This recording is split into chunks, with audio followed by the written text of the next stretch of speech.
Boa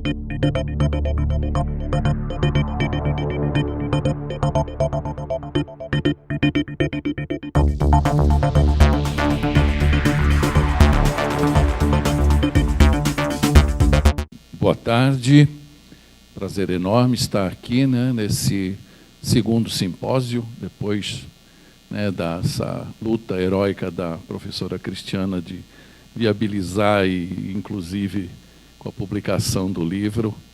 Então, nos enche de orgulho e de responsabilidade estarmos aqui. Então, obrigado, e estar aqui também compartilhando com os colegas nesta mesa e com os colegas e amigos aqui também presentes. Bom, então, já vou avisar que eu não vou poder ficar até o final, que tem um voo, né, às 19 horas, então vamos ter que sair, assim, alguma coisa tipo 15 para 5, alguma coisa assim. Não estou fugindo do debate, não entendam isso. Simplesmente contingências. Bom, muito bem. Então, em parte, esse material que eu estou apresentando aqui é um desdobramento daquele primeiro artigo, do artigo publicado no primeiro evento, no primeiro simpósio, e eu dei o título Esquecimento da Política e Democracia Digital. Digitar é preciso, lembrando nossas origens, né? Mas não suficiente. Então, muito bem. Eu passo aqui mesmo, né? Sim? Aqui mesmo, tá. Ok. Bom, está um pouquinho aí, para você está melhor do que para mim aqui. Bom, a introdução bem rápido, porque esquecimento da política, porque a política tem sido relegada a um segundo plano, né, na contemporaneidade, e a democracia digital, que é o nosso foco de interesse aqui, tem emergido como uma possibilidade de reacender a importância da política, né? Então, o artigo se propõe, o futuro artigo, né, ainda né, a promessa de artigo se propõe examinar as relações entre política e sociedade da informação, entendendo aí o uso da internet, das redes sociais, dos celulares, mas num sentido bem guarda-chuva, bem amplo. Para ver, né, se isso realmente tem ocorrido, tem sido possível e acontecendo de que forma, com que alcance, com que extensão. Bom, vou me basear rapidamente no Wolff, no Francis Wolff, que aponta como a política tem sido afastada da cena, e ele vai buscar as razões para isso, elenca lá umas 6, 7, 8 razões, né? E então saímos de uma situação onde tudo era político para uma situação onde a política parece que tanto faz, tanto fez, não tem importância, né? Então, se a política era tudo, agora parece que é nada, né? E, mais ainda, em xeque a democracia representativa, né? Forma adotada no Ocidente, de uma maneira geral, e também lembrando do Guilherme O'Donnell, que, antes do próprio Wolff, falava da democracia delegativa, que se aplica muito à ideia que o Wolff vai desenvolver, vai transmitir, né? Então, quais são as manifestações do esquecimento da política, né? Uma primeira se a política não traz a felicidade, esta é procurada na vida pessoal, da família, do casal, ou em identidades ambíguas, como gênero, solo, a nação, né? As pessoas ou os grupos sociais se fecham, né, em casulos, né, mais restritos, já que a política, pensando como todo, pensando como coletivo, já não traz mais essas... ou a viabilização desses sonhos, né? Então, a política é deixada para os políticos profissionais, eleitos e pagos para isso. O consumismo desenfreado é uma das formas de manifestação dessa fuga, né? Um segundo ponto, uma segunda possibilidade, é a substituição da polis dos homens pela polis de Deus, né? Que é a religião ocupando, né, um espaço que tinha ocupado outrora, mas que agora, né, volta, né, de uma maneira com muita força, principalmente no Brasil. Então, se a política é demasiada lenta e incerta, a religião é demasiadamente imediatista e materialista. Bom, pensando em algumas fontes, né, algumas manifestações de igreja, acho que Agora, no Rio de Janeiro, tivemos, né, uma manifestação bem clara de que esse pessoal não está brincando, né? Se a gente não levou a sério, ou não leva a sério, não estão brincando. E um terceiro, a economia assumiu um protagonismo decisivo na vida atual, e assim seria uma ciência, não somente explicar o que acontece, mas de prever o que vai acontecer. Então, saímos da política para a dominação da economia e uma submissão à economia. E também, associado a isso, a centralidade da técnica, né? A técnica é entendida de duas maneiras. A tecnologia, que discutimos muito aqui, né? As máquinas, os aparelhos, né? Os aplicativos e tal, e o técnico entendido, e também os protocolos e tal, e o técnico entendido como adaptação racional dos meios para um fim determinado. Então, saem os políticos, entra a tecnocracia, o poder dos peritos. Também, então, com o predomínio da economia e da tecnocracia, perde-se o confronto de ideias, né, das opiniões, do contraditório, o debate, o diálogo, né? Pois discutir é vão, dialogar atrapalha a eficácia das ações, consultar as populações é uma perda de tempo, elas não entendem nada, né? Assim, afastando a ideia também da participação popular. E um sexto, né, a substituição da política pela moral, com riscos de isolamento dos indivíduos em seus territórios particulares de pertencimento, comunidades étnicas, refúgio na polis celeste, na ilusão tecnocrática, ou na posição de que os políticos só sabem mentir nas campanhas eleitorais e enriquecer depois, diz o Wolff, né? Não é nenhum autor brasileiro. Então, trazendo essa discussão para o Brasil, vou passar de uma maneira muito rápida, já fiz isso em vários outros textos. Essas tintas parecem que se reforçam ao examinar a situação brasileira, né? Só lembrando, né, da presença do fenômenos resistentes, né, com elevada resiliência, como patrimonialismo, clientelismo, paternalismo, colocam a política sub judice e, há muito tempo, o diagnóstico só tem se reforçado nos últimos anos. Então, aí começa a aparecer a ideia, né, da democracia digital, que a democracia digital poderia mobilizar forças, né? Gomes, né, o Wilson Gomes, converge com o colocado por Wolff, né, sobre a falência da democracia representativa, apontando duas causas bem convergentes, né? Declínio da vida cívica em geral, né, e também da crise da democracia representativa em particular. Ele também ainda chama a atenção que a fase do maior encantamento com o advento dos novos meios de massa já teria passado, ele está dizendo isso em 2005, o que nos leva a uma análise mais ponderada e desapaixonada das promessas. Acho que foi bem batida nessa tecla aqui no evento, né? Do que a democracia digital deliver, né? Tem entregue, né? E o que ela promete, o que ela entrega, né? A ideia das promessas não cumpridas que a Ana chamava a atenção. E ele também ainda lembra, Gomes, né, do significado da computer democracy, que ainda é controverso e pouco claro, né? Então, o escopo de que se esperava era demasiado largo, a internet como ferramenta de coleta de informações, né, como potencial deliberativo, fator de formação da vontade política, produtor da decisão política. Então, se esperava, ou se espera ainda muito da democracia digital, né? Este que vos fala já alertava que se tinha muita tecnologia e pouca democracia, um pouco depois de Gomes, em 2008, né? E o avanço da tecnologia é mais rápido, evidentemente, que o da democracia, causando frustrações, expectativas não atendidas, né? Então, eu faço uma distinção fundamental entre busca de informações, participação política e debate político, para não comprar gato por lebre e não esperar, né, uma coisa quando o que pode ser entregue é algo bem mais modesto, né? Então, não há como negar, né? Não estou aqui jogando o bebê com a água do banho. O bebê está bem, né? Então, tá bem cuidado. Então, não vou negar que, né, tem avanços com todas as tecnologias digitais, não estou falando isso, né? Mas sim, né, a promessa da uma insuficiência de cidadania e de política, né? Assim, pode-se incorrer no risco da internet e as redes ficarem relegadas a um papel de debater, passo importante, sem dúvida, mas insuficiente, né? Pegando lá o título, né? Digitar é preciso, mas não é suficiente para a mudança política, para o questionamento do poder. Digitar é preciso, mas insuficiente.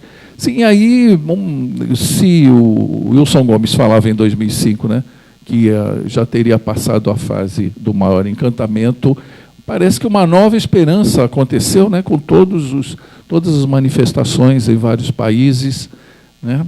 Então, seria uma nova fase, né, uma nova chama de encantamento, de altas expectativas com a internet, né? Então, parece ter acontecido um novo sopro, um reencantamento com os movimentos de massa de 2010, 11, 12, tais como a Revolução Egípcia, as insurreições árabes, os indignados na Espanha, o Occupy nos Estados Unidos, Tunísia e Islândia, né?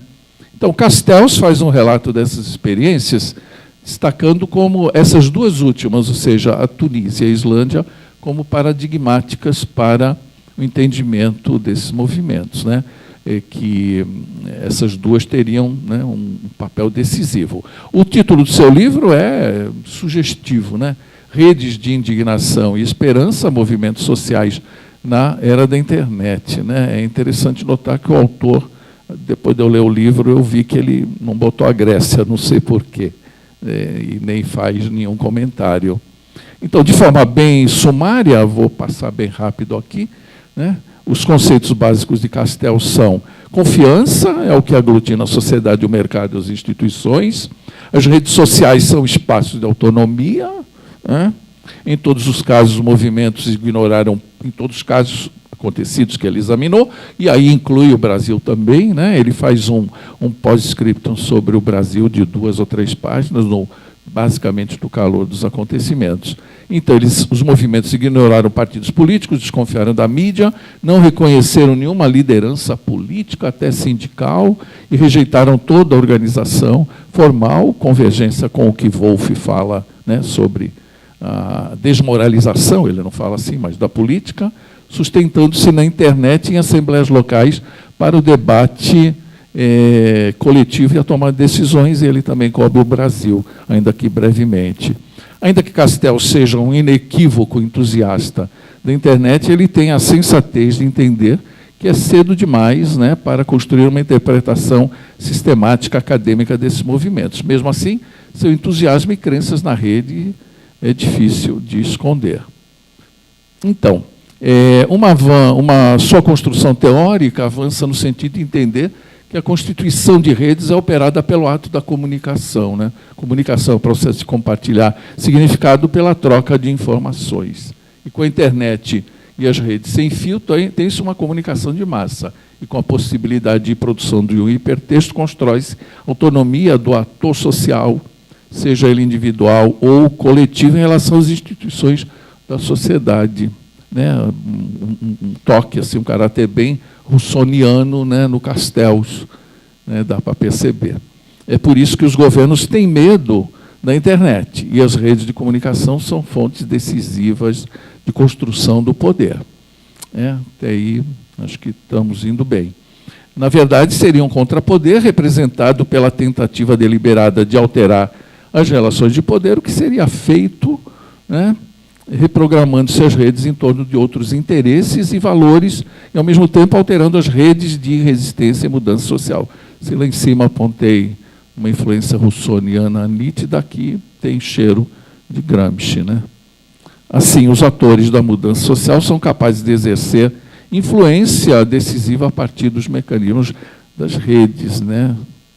Então, volto a reforçar a lucidez de Castells, quando afirma que os movimentos sociais precisam abrir um novo espaço público que não se limite à internet, mas se torne visível nos lugares da vida social, com ocupação de praças, prédios públicos, ou seja, um pouquinho ligado ao que eu estou dizendo no título, né? Digitar é preciso, mas se não sair das redes, né, dos contatos, e não for para as ruas, né, o que ele defende, parece que é difícil derrubar o poder a partir das redes, né? Então, prossegue a lucidez. em nossa sociedade, o espaço público dos movimentos sociais construído como um híbrido, né, entre redes sociais e o espaço urbano ocupado, ou seja, a vida não se restringe ao virtual, né? E Castells adentra uma área aí da psicologia social para entender os movimentos, contrapondo indivíduos coletivos, multidão indiferenciada, movimentos sociais são emocionais, a emoção em ação, a emoção em ideologia, esperança e indignação, que está no título, né, do livro dele, né? Ou seja, ele mobiliza outras forças para entender, né, os movimentos, né? E as redes de comunicação acelerando isso como nunca antes visto na história do mundo. Aí ele pega os dois casos, né? Vou acelerar um pouquinho. Ele pega os dois casos, a Tunísia e a Islândia, né? Bom, a Tunísia é um exemplo de revolução, né, da liberdade e da dignidade, né? Ele fala na violência policial, na divulgação de vídeos pela internet, manifestações em praças, todos tinham direito de se manifestar, mas sem longos discursos, mais ou menos o que aconteceu exatamente nos movimentos em Brasil em junho, né? Tal era, inclusive, afastando, né, bandeiras dos partidos, afastando políticos tradicionais, sindicalistas. Bom, então eu botei so far, so good. Em outras palavras, até que eu estou concordando com ele, né? Aí eu começo a discordar. Quem eram os manifestantes, né? Aí isso no caso da Tunísia. Tunísia, dá para ter uma ideia, né? Todo mundo sabe, é sabido que parece que é o mais liberal dos países árabes, né? Dos países assim, norte da África, tal, mais tolerante e tal. Então, aqui começam os problemas e críticas, né, no meu entender. Estavam nas ruas uma representação transversal da sociedade tunisiana com forte presença da classe profissional, sendo que os que deram início a movimentos que desempenhavam o papel mais ativo no protesto foram principalmente jovens desempregados com instrução profissional, né? Então, na nossa contenda entre mortadela e coxinhas, né, e que o prefeito eleito de BH falou que agora é quibe, né? Aí eu pensei, então são os kebabs, né? Tal, né? Pelos árabes, né? São os kebabs, né? Fica só a questão no ar, tá? Também não tenho resposta. Bom, a falta de oportunidade mais nível educacional foi o terreno fértil para a revolta na Tunísia, como em todos os outros países árabes. Eu pergunto, e o povão, né? Então, que cheiro de revolução, de movimento social é esse que se faz mesmo na Tunísia, a partir, né, dos mais instruídos, porque aí o Castells ainda vai argumentar que o desemprego afeta basicamente ou fortemente os níveis mais altos da educação, porque os outros estão acostumados, ele não diz isso, mas os outros estariam acostumados porque sempre arranjaram um jeito, né, do mercado informal e tal, né, e as redes sociais, né, no povão, né? Alguém aqui estuda as redes sociais no povão? Né? Eu não estudo. Então, bom, novos e distintos fatores tornaram o possível sucesso das revoltas populares tunisianas de 2011, internet, celulares e Al Jazeera, né? A pré-condição para as revoltas existente de uma cultura de internet, blogs, redes sociais e ciberativismo. Os desempregados com diploma universitário foram, né, atores chaves da revolução, também eram usuários frequentes da rede, alguns deles usuários sofisticados. Então, ele reforça mais uma vez que a revolução, o que ele está chamando de revolução, né, de indignados, foi feito muito em cima, né, de grupos bem situados no contexto social. Aí, se eu falei lá atrás que eu não respondi, agora eu tenho uma meia resposta. Então, será que é kebab ou croissant dos colonizadores franceses, né? Então, é só para a gente refletir um pouco, pensar um pouco essas metáforas, né?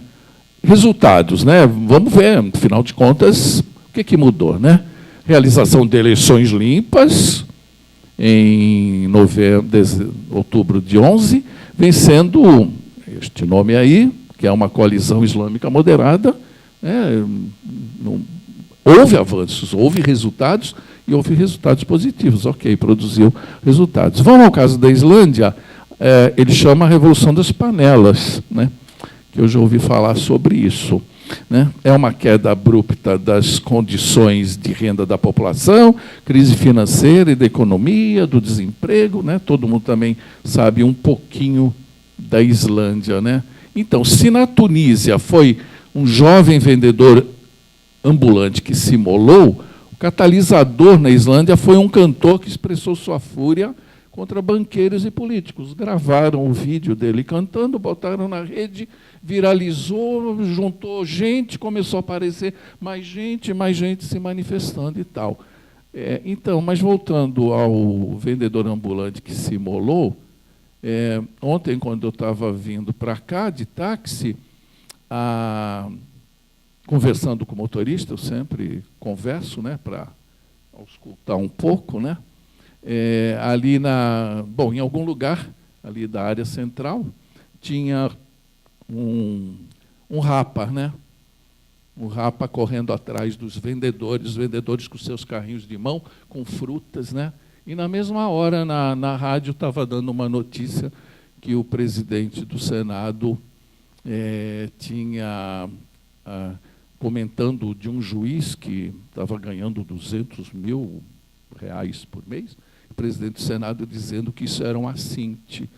Se o presidente do Senado acha isso um assinte, né, de um juiz estar ganhando R$200 mil por mês, imagina nós meros mortais. Né, e imagine os caras do Rapa, e eu ainda gritei deixa os caras trabalhar. Né, ainda gritei e a polícia atrás dos caras. Né, eram os 4 carregando os carrinhos assim, fugindo, né, para ganhar um salário mínimo, bem longe dos R$200 mil do juiz e de tantos outros. Né?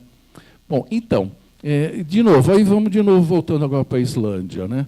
Os protestos se identificaram com esse cantor que colocou, né, essa música, ao colocar essa música na internet. A Islândia é absolutamente conectada e facebookizada, se dá para falar isso, facebookizada, né? E com a pressão das redes sociais e das ruas foram antecipadas as eleições, resultados, né, para janeiro de 2009, vencendo uma nova coalizão de social-democratas e verdes-vermelhos. Os bancos foram nacionalizados, não houve o pagamento da dívida desses bancos juntos ao Reino Unido e à Holanda, a economia prosperou em 2011 e 2012, crescimento do PIB, queda do desemprego, né? E a confiança em meados de 2010, né? Não, 2006, era positiva, particularmente entre os segmentos mais instruídos da sociedade. Então, parece que, de novo, a gente, como no caso da Tunísia, parece que a revolução, ou seja, o que for assim chamado, né, frutificou em relação às classes mais altas. Né?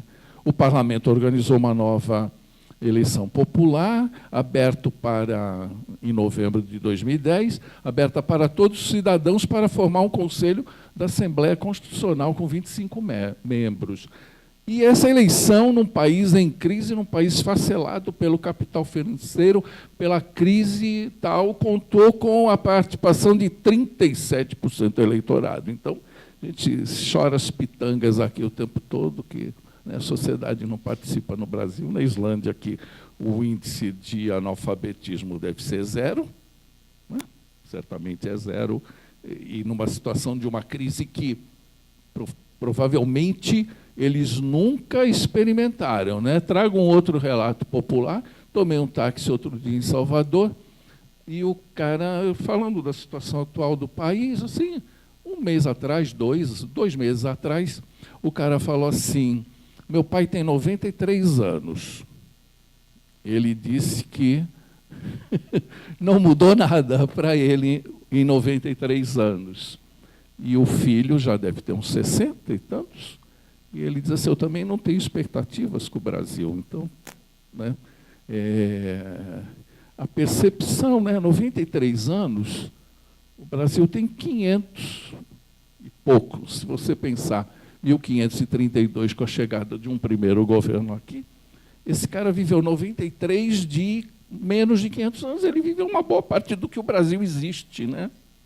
Então, o grau de decepção, de frustração. Bom, esse cara pegou desde Getúlio, de 50 para cá, no governo, né? Já adulto, né?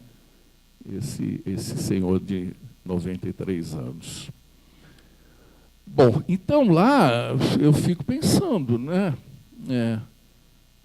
A recusa política, né, que o Wolff coloca, mesmo populações, né, com alto nível de escolaridade, de formação, presumo que política, né, não vão, porque só 37 participa do eleitorado e o CAC, né, que seria o Conselho de Assembleia Constitucional, recorreu à internet num país absolutamente conectado. Né, todo mundo sabe, né, é uma ilha de 320 mil habitantes, né, a Islândia. Né, e só recebeu 16 mil sugestões. Não dá para encher a boca e dizer, foram 16 mil. Não, só foram 16, vou falar baixinho, só foram 16 mil sugestões.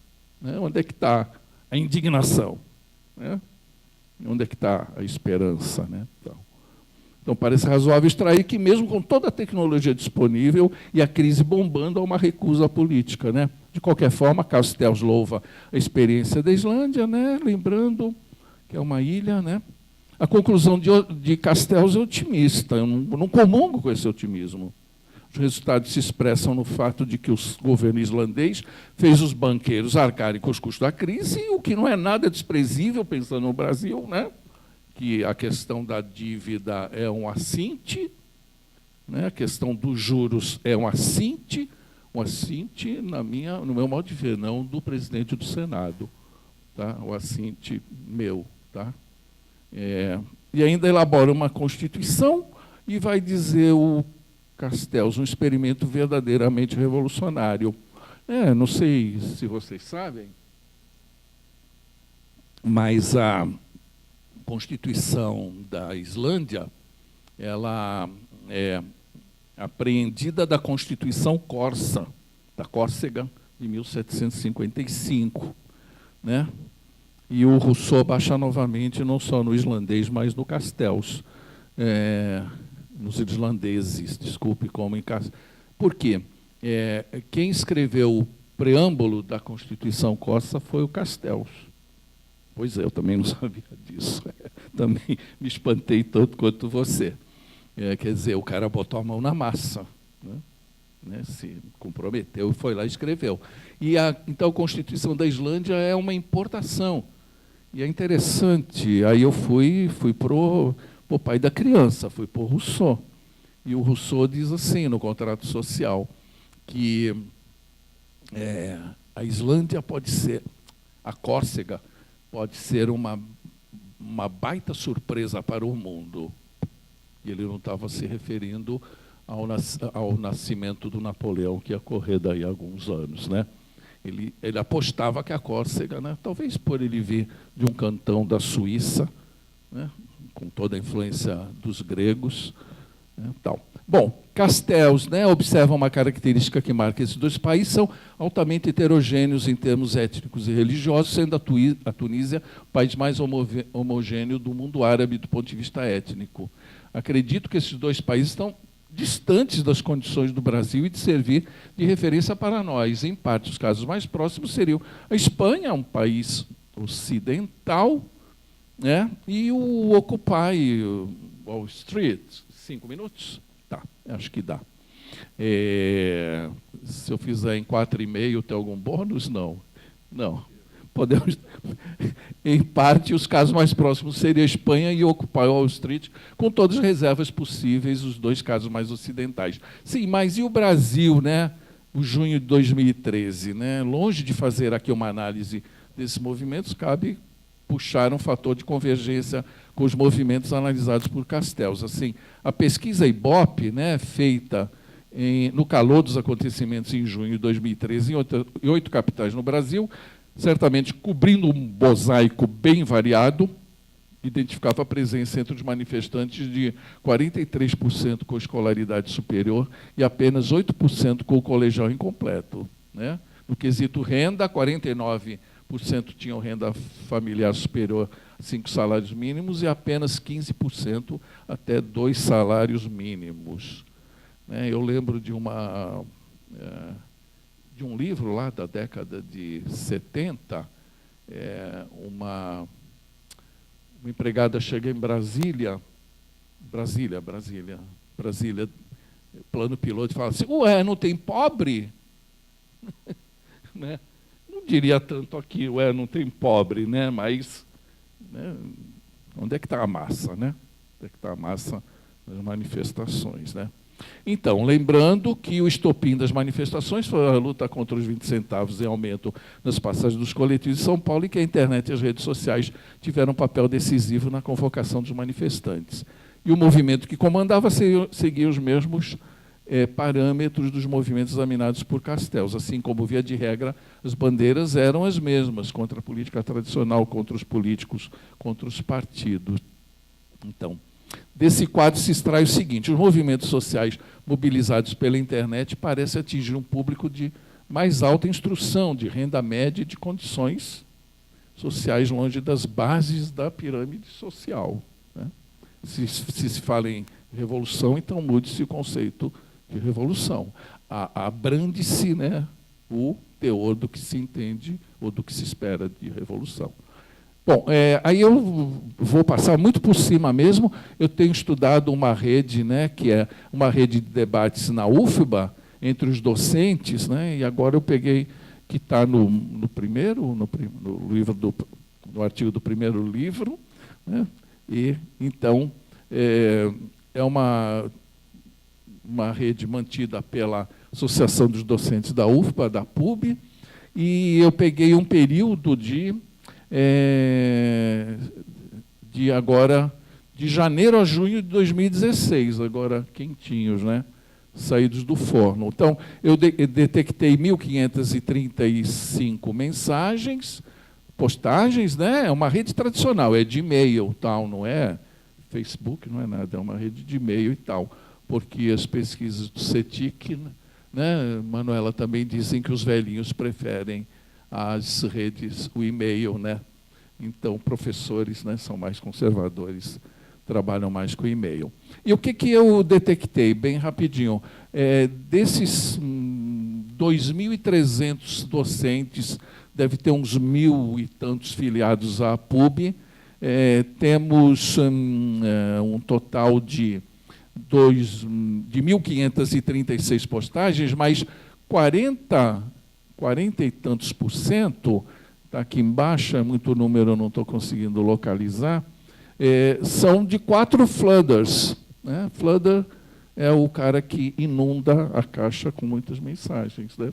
Então tem me desculpem, tem um flordão, né, que bota 515 mensagens, tem um outro bem posicionado com 353, tem outro com 122, tem outro com 110. Eu tomei uma centena como definição de flooder, acho que não consegui achar. E aí você vem assim, veio aí o grupo seguinte: 75, 52, 32, 31, 27, 24, 14, 10 mensagens, né? Um de cada, né? Depois você vem ainda com um número de postagens, 8, 9, 7, 2, tal. Somando tudo, aí eu fiz o cálculo que não está aí, são 88 postadores no universo de 1.000 e tantos.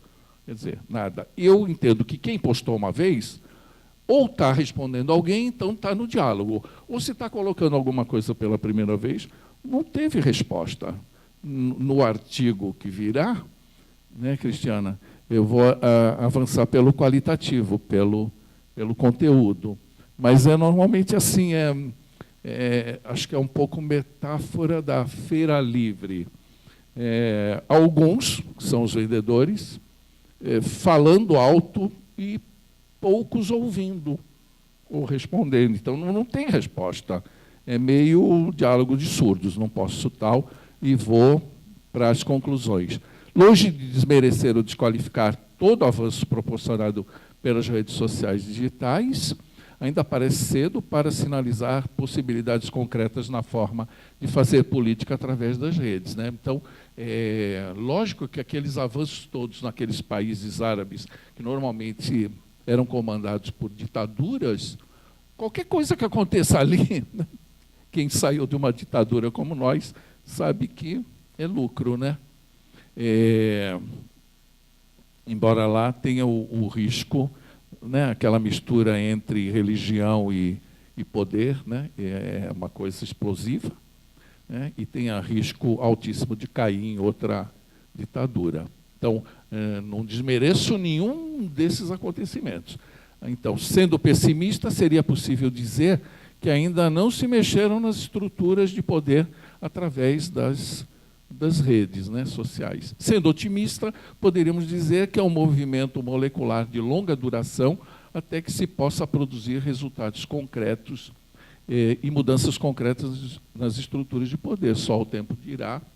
Então, temos que, né, continuar estudando e acompanhando de perto, né, e produzindo conhecimento, informação e conhecimento sobre o que está acontecendo. E, no meu entender, desmistificando algumas expectativas, acho que demasiado otimistas.